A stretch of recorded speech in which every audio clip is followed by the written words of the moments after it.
It's noon here in Bethesda, Maryland, and Ventnor, New Jersey, where I am. And this is news that you can use from CarEdge. And well, it's your regular everyday hosts, Ray and Zach. How the hell are you today, handsome? All right, is it just me or is it happening on the stream as well? Is my dad like significantly lagging?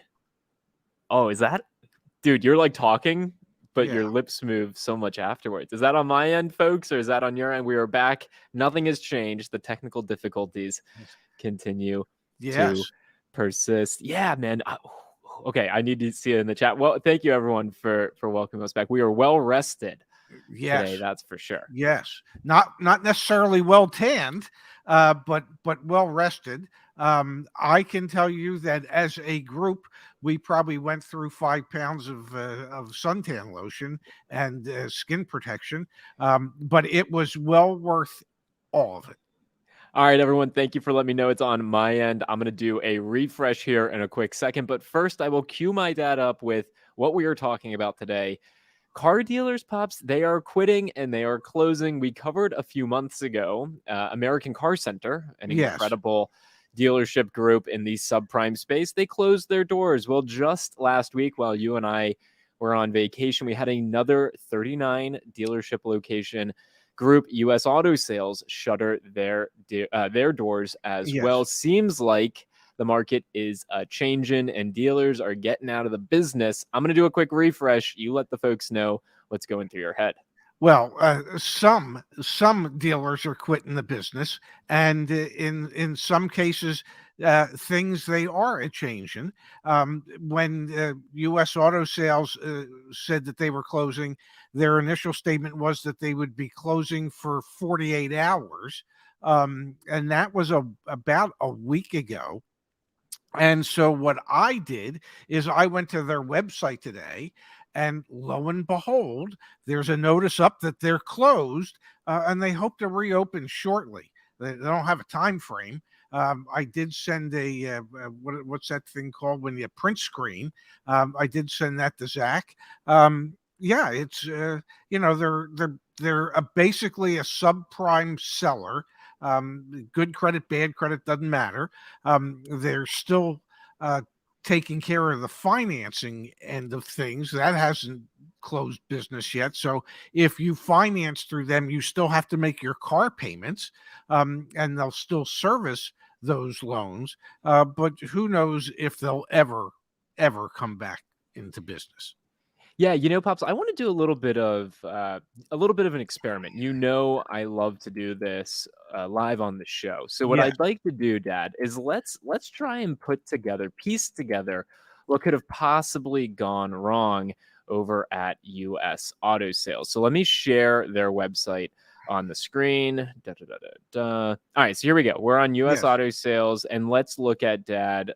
Yeah, they are no longer servicing customers. You were able to pull up some inventory, or we had someone who was able to pull up some inventory. Let's see if we're able to do it. Cars for sale was the URL. Fingers crossed. There we go. So we can still see, Dad. This is again Yes. 39 locations, subprime, a car dealer that works with folks that have subprime credit. Mm. Let's see. Maybe this is a microcosm of what went wrong in the car market. We've got, Dad, here a 2018 Mitsubishi Mirage SE. Yes. Pops, they want $15,555 for it. I'm gonna see. Let's pull this up really And quickly. Let me. and if I were to guess, that Yeah, might have been around the list price of that vehicle back in 2018. exactly. And I think that's the microcosm of what's going on here and in the broader market as well. So let me share. I ran this over on CarEdge. So let's Yes. see. The image is not loading, but you can see here, Pops. They've been advertising this doggone thing for a year, folks. They've been advertising it for a year. Oh man, let's see. Let's look at the price history. Oh my gosh. New, Dad, it was a $17,000 car and it likely sold for 14,000. And look, Okay. they had it listed for sale at 21 grand. And they were probably getting someone to pay, what do you think, 15-20% APR on the loan for that if they had sold it. No wonder they're going out of business. You can't sell cars like this at such egregious prices. It doesn't work. Well, no, you can. if people are willing to pay for it and not go delinquent on their loans. Because part of their securities that they sold, I think it's 7.2% of the outstanding loans that were part of what they recently sold are delinquent. So you can sell that stuff for those type of prices if people haven't done the requisite research to understand what something like that could be worth. But if this is their dealership of last resort, Yeah. and it's the only place they can get a car, and these are the only folks that will finance it for them. If you're desperate, you're going to agree to it. So this is just a situation where this is a dealer group that takes advantage of customers that are either ill-informed or suffer with the poor credit history, and they have nowhere else to go. And when you have nowhere else to go, typically you get taken advantage of. So let's be really clear here. The reason that they shut down their operations is because they weren't making money anymore, right? Like that's why businesses go out of business. If it was still profitable, they'd still be doing it. We had a comment come through in the chat from Sean saying subprime is the first to go. What I start to find very interesting here, Pops, and you and I cover Yes. this stuff all the time, except for last week when we were on vacation. Yes. If you look back at the most recent CarMax earnings, remember we had their fourth quarter earnings just 2 weeks ago, gang. Sure, profits went down and things like that. I mean, they managed to maintain a high gross profit per vehicle. The thing that was most interesting in their earnings for me was the fact that their auto finance income was down 36.1%. And if we go down, if we scroll down, the reason that it was down so much is because they increased their loan loss provisions. This quarter's provision was $98 million compared to $54.4 million last year. CarMax does not operate in the subprime space. So subprime's first to go. If we agree with Sean, if we say, hey, it kind of makes sense. American Car Center, US car sales, they're going to be the first to go. They're going to be the first to stop making money because the market has changed. Then you look at earnings from CarMax, opposite end of the spectrum, not subprime. CarMax does not prey upon the subprime. They finance folks full spectrum. Yes. They're also increasing their loan loss provisions. You pair this with some of the other headlines that we may or may not have seen last week, Dad. Lithia losing money compared to where they were. AutoNation's quarterly profits going down. It seems like the tide in 1 week has significantly turned and dealers are getting out of the space. And I can say that the tides in St. Martin were lovely, but that's a different tide. Yeah. Because I did send you, I think this morning, the article about Lithia and how they have readjusted what they expect out of the finance portion of their portfolio moving forward into 2025, and how in this latest quarter, I think it was, they lost, what was it, $40 million, or they're expecting to lose $40 million from the finance division of Lithia. So, yes, I mean, margins are compressed. The higher interest rates go up, the harder it becomes for more and more people to be able to afford those payments. I had a nice conversation with my friend Chip this morning. And he says, what do you think's going on? I said, well, I don't know. You're the one buying cars. What do you think's going on? He says, I don't know how, if you're buying cars at the auction and you're spending any money at all to recondition them when you get them back to your dealership, how those vehicles can be sold for a profit, because dealers are still, even though auction prices are down slightly, okay, those dealers are still paying about retail pricing for these vehicles. Well, you can't turn around and buy them for retail, recondition them, and then in today's world get a bank to finance a profit on them. And he's seeing those vehicles just become loss leaders. The only used cars his group is really making money on are the cars that they're trading, because they can trade them for less than what they'd have to buy them for at the sale. So they're not making nearly as much money on the back end. It's tough. It's tougher out there as these rates go up, as the term length keeps getting longer and longer. I joke with him, and I joke with you that at a certain point, when people sign up for a car, those 85% of people who are payment buyers, when those there will be a large percentage of that 85% that if offered a 15-year mortgage on a vehicle so that they can have an affordable monthly payment, a large percentage of people would sign up for that. Yeah. The fact that the car might not last the full 15 years would be irrelevant, because all people think about is today and what that payment is today, and can I make it? So everything that we're talking about, does this not point to, Dad, Yes. more dealers are going to close their doors, and there will likely be more consolidation from the dealerships that are well capitalized and can sustain themselves through this period? Like, the dealerships that can sustain themselves through this period will end up making a lot of money.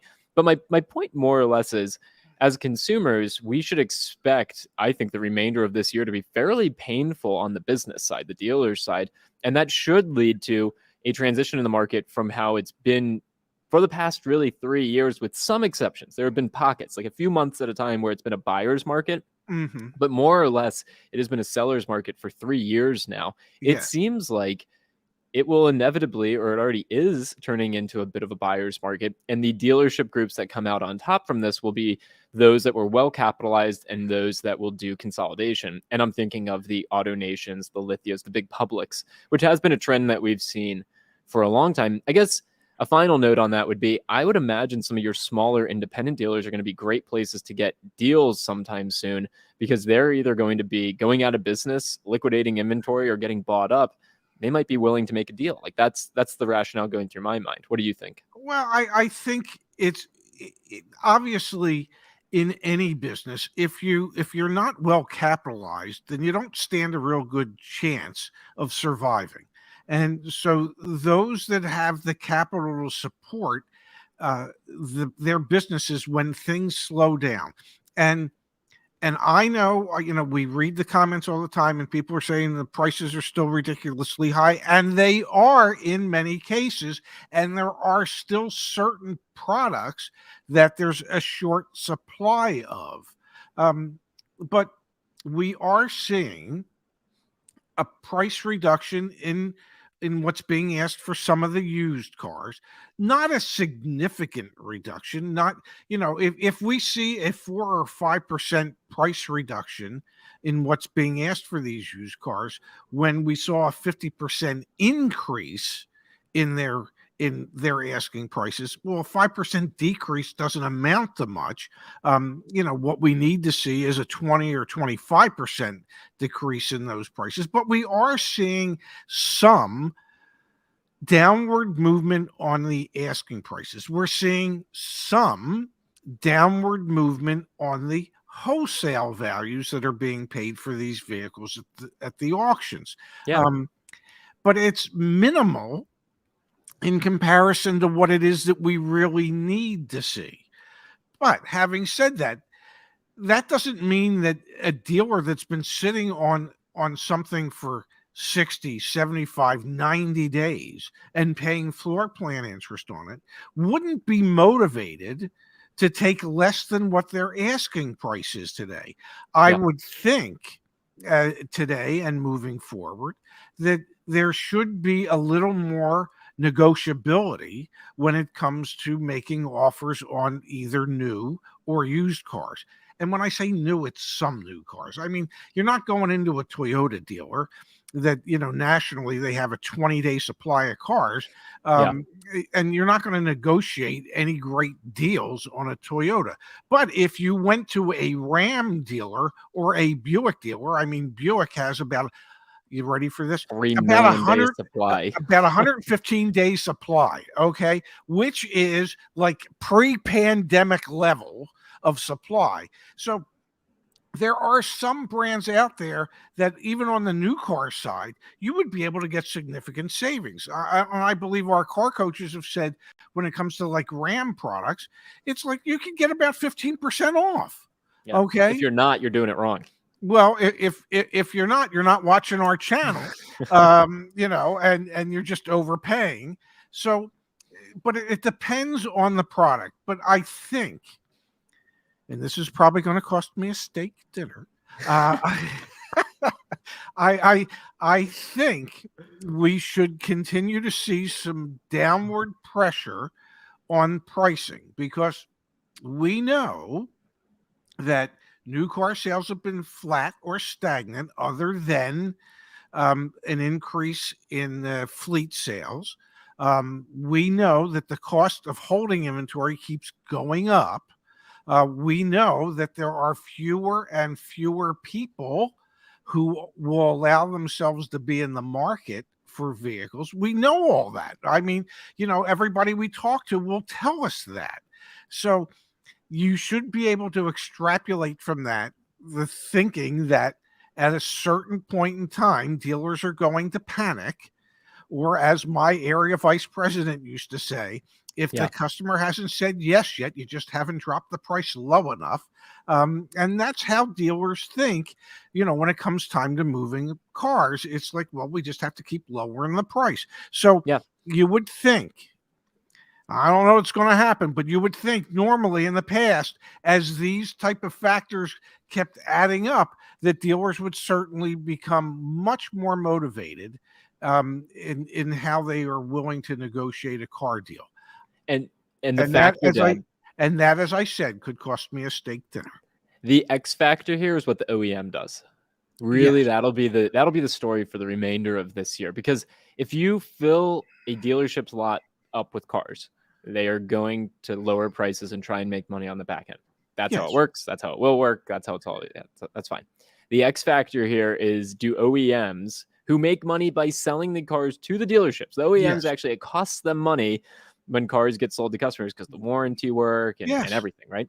Yes. So the X factor becomes, do we see more and more OEMs do what General Motors did about a month ago, where they shut down production of some of their pickup trucks because, and we've got a video coming out on the CarEdge channel later this week talking about the fact that full-size pickup trucks are the most negotiable segment of vehicle. And Chevy, you could make a great case for why they did what they did. There's well over 150 days supply of their vehicles in regions of the United States. The X factor becomes, what do the OEMs do? Do they intentionally restrict inventory, which could and should, in theory, reduce their income because they're going to be wholesaling fewer vehicles to their dealer partners, but would retain high gross profits?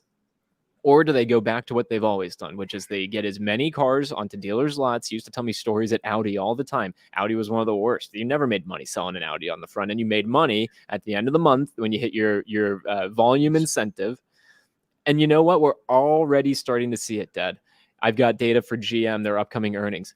Their incentives have ticked back up quarter over quarter. We saw it last month. The amount of manufacturer incentives has picked back up. So it seems like we're simply reverting back to where we were before. However, this time we're reverting back to where we were before with, like, I don't know, 18 million less cars in the industry than there should have been. So that'll be the other factor to consider. Well, yeah, especially on the used car side of things. I mean, there were 10 to 15 million new cars that should have been built that weren't built, that had they been built, they would have been sold, which means there would have been 10 to 15 million more trade-in. Well, probably if there were 15 million more cars that were sold, let's say 10 million of them might have had trade-ins.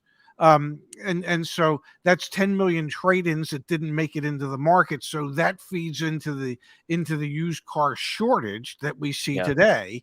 And that used car shortage could continue for years and years and years, which would decades. Which would continually force prices up. However, saying that, it would force prices up if if interest rates were still low, Yeah. in comparison, but they're not any longer. When the average used car interest rate was what, approaching 14%, if I remember correctly. Yep. And let's say it ticks down slightly. Let's say it ticks down to 13% or 12%. That's still probably 7 or 8% higher than what it had been. So that even though there's going to continue to be that pre-owned car shortage, the affordability crisis will continue when it comes to trying to sell them, because you can't make expensive vehicles affordable on a monthly basis for the 85% of the buyers out there who buy based on monthly payment. You can't make those payments affordable to them if the banks won't lend all the money that's required, and B, if the banks start cutting back some of the lending terms. So instead of 96-month financing, which we've started to see, and 84-month financing, which I hate to say is becoming almost normalized. If banks suddenly say, well, maybe we don't want to do 96 months Yeah. or 84 months anymore. Well, if the prices are still high and the payment wasn't affordable at 72 months and people had to go to 84, and 84 is no longer available, that's going to mean that there are going to be fewer and fewer people, or less people, that would actually find themselves in a position to actually make the monthly payment that would be required. There's so much to unpack, but I think directionally, Dad, Yes. today's stream, the idea of talking about dealers quitting and closing is generally a good thing for consumers who have been patiently waiting for In the prices short to term. come down. Yeah, in the short term. Yeah. Yes. Yeah. And the reason I say only in the short term is because as some of those dealers are closing, there might be deals to be had. But as dealers go out of business and there's less competition, okay, competition is typically one of the things that drives prices down. So if there's less competition, what would stand to reason is that prices could remain elevated or go up slightly if you have less choice. Yep. So We absolutely don't want that to happen. no, Yeah, no, I totally get it. Hey, let's switch gears for a quick yes. second, Pops. I don't have the soundboard ready, but maybe you could hit me with it.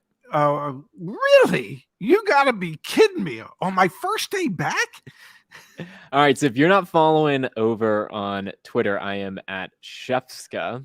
If you're not following, you totally should. All sorts of good information over there, Dad. I was tagged in this one. Pretty funny, Pop. So we've got Jeremy. Thank you, Jeremy. He posted this. Dad, we've got Hyundai Ioniq 6s showing up on dealers' lots. That's a good looking vehicle That right there. is Kudos to that Hyundai. that They're, is. And they're building can some I cool say stuff. something before we get into the meat and potatoes of this? Yeah, of course. Um, Hyundai's, they make attractive looking vehicles. Kia makes attractive looking vehicles. And all I'm going to say is we had a new body style Sportage that we Yeah. rented in St. Martin. Okay.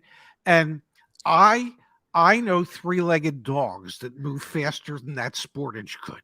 Okay. And that Sportage could barely make it up the hill to the house that we had rented, and I mean literally lost traction Yeah. trying to go up a hill.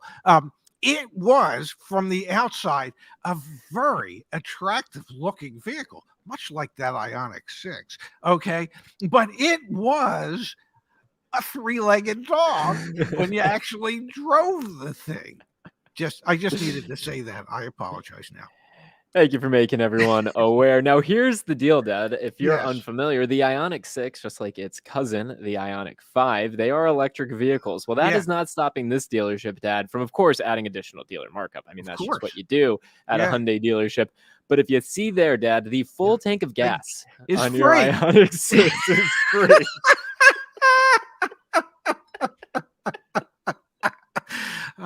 You know what that free tank of gas cost them?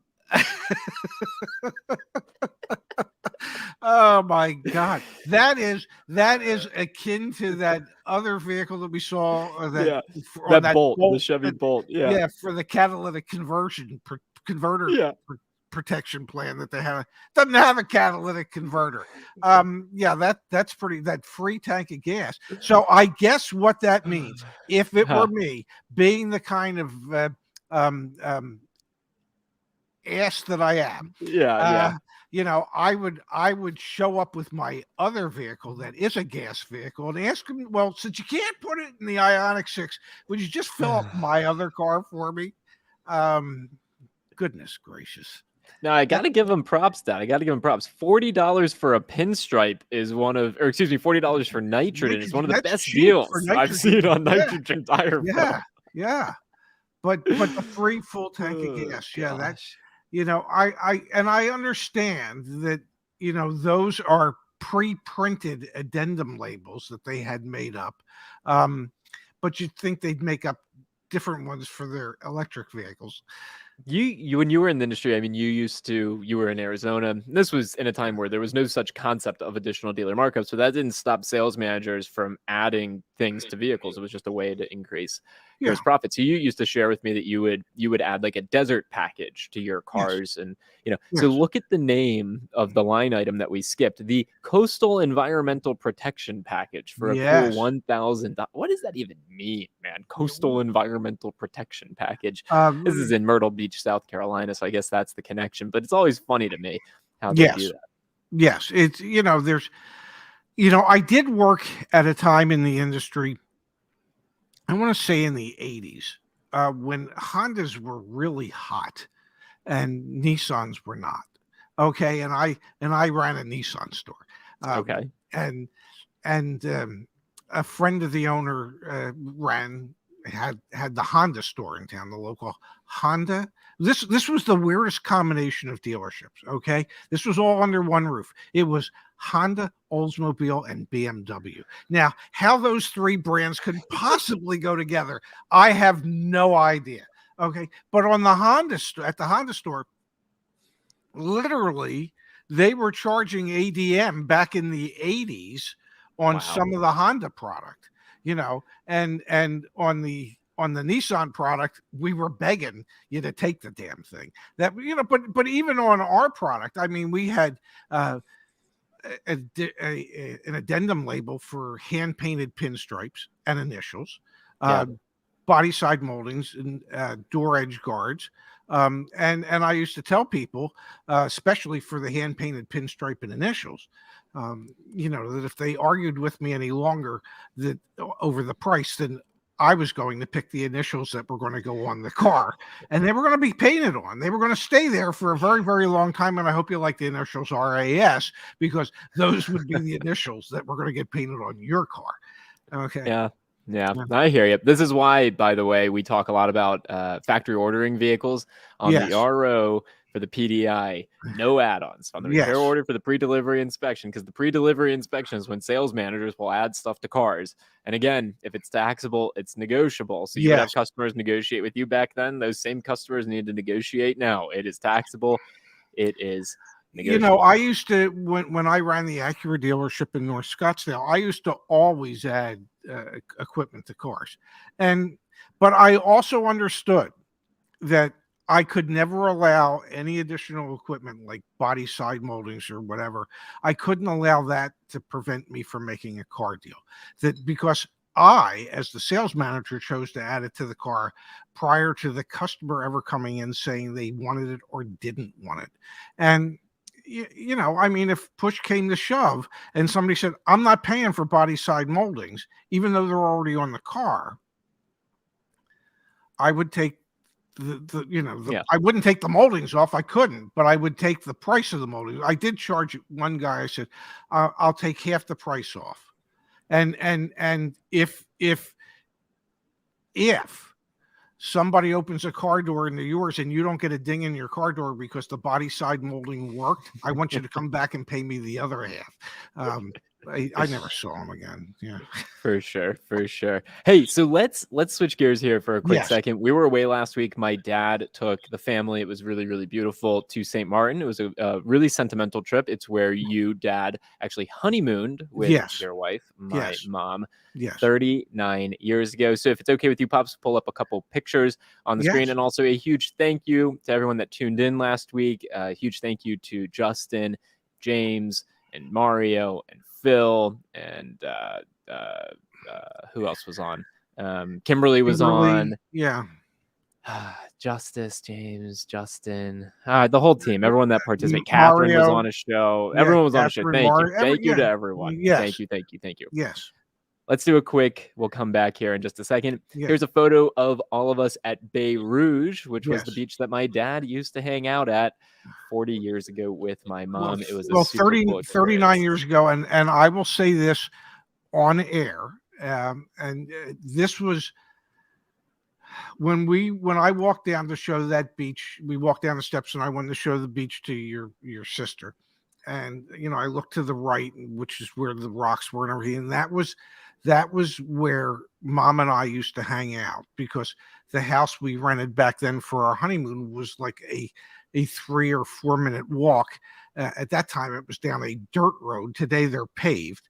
That was the only time that I really got very sentimental, and it just really struck me. I don't want to tell you I nearly cried on that beach, but I nearly cried on that beach because, well, it would have been nice if Mom could have been there with us for the trip. It brought back a lot of nice memories, but it also reminded me how much I miss your mother. Yeah, no, it was sentimental for me too. It was incredible to get to experience that together. Hey, Dad, another one, just so that folks can see. We did relax, gang. There's our family. That's me, my sister, and my dad. Spent a lot of time in those positions, lying out, sitting down, reading books, journaling. It was a really good time. It really was. It was very, very relaxing. It was the weather was phenomenal. We had every day the high was like 83, 84. Every night the low was like 75, 76. There were strong breezes every day. It was just the view from the house we rented that looked out over the beach and the oyster pond marina. It was just absolutely magnificent, and really it's just a wonderful, wonderful place. Incredible food. One doesn't necessarily think that you're going to get some of the best food you've ever eaten when you go to a small Caribbean island, but some of the restaurants in Grand Cas are just unbelievably phenomenal. Well, it's restaurants, Dad, and it was also the home cooking. Yours truly, yes, making oatmeal, oh wearing yeah, his rec specs at yeah. all times. By the way, I made oatmeal this morning, and well, I didn't dress like that. Hey, well, thank you everyone for being a part of today's show. Pops, thank you for taking us on that family trip. Had an incredible time. Super excited to be back, Dad. I am thrilled to be back, because I think the next couple of months here are going to be transformational in the industry, and we got to keep our pulse on it, as we always do. So thank you, everyone. The phrase would be, we have to keep our fingers on the pulse of it. Yeah, because you can't keep your pulse on it. You keep your fingers on the pulse, on your pulse. But we could read the tea leaves. We could we could read between the tea leaves. Yeah, we could read the tea leaves, which is almost like keeping our fingers on the pulse. Yeah. Finally, someone who understands me. Dad, I love you. Thank you, everyone, for being here with us. Yes. We'll be back tomorrow. I should mention, Dad, this will be news for you. I'm out on Wednesday and Thursday. Great. Yeah, I got to get a gig like yours. Oh, wait, I have a gig like yours. So, hey, just to forward promote so that everyone knows what I'm up to. Yeah. Wednesday, I'm meeting with, he is a real person, car dealership guy, Dad. I'm actually going to be meeting with the in real life car dealership guy, sitting down, having some time face to face with him. So I'm excited about that. It's a car dealership guy on Wednesday. And on Thursday, Dad, I'm flying to Charlotte, North Carolina. to hang out with none other than Car Questions Answered, Brandon, and maybe even his wife. We'll see. Yeah, I'll be maybe hanging out even with Mrs. Brandon. Car Questions Mrs. answered. Car Yeah. Questions Answered. I'll be hanging out with Brandon on Thursday, so expect to see some videos, some content. Excited to sit down with Brandon as well. That's going to be a really fun trip. So I'm meeting up with two really influential people in our industry, Dad, this week. It's important stuff. No, I didn't say what you were going to do wasn't important. I just said I have to get a gig like yours. That's all. Well, terrific. Fair. Well, then we'll be back here tomorrow, the two of us, at noon Eastern, 9 Pacific, 8 a.m. Alaska time, 6 a.m. Hawaiian time. And oh, and by the way, we didn't get stopped once in St. Martin. Apparently, nobody down there gives a damn about CarEdge. They have and what we some do. interesting cars in St. Martin, though. Havel Hovels, is really Hovels. big. Yeah, Yes. Havel is really big. The Yes. Mazda trucks, Mazda pickup trucks are Yes. kind of everywhere down there. I would not be surprised if they. Anyway, all right, we'll be back tomorrow. I love you, Dad. I love you too. Talk to you later. Thank you, everybody, for being here. And it's so good to be back.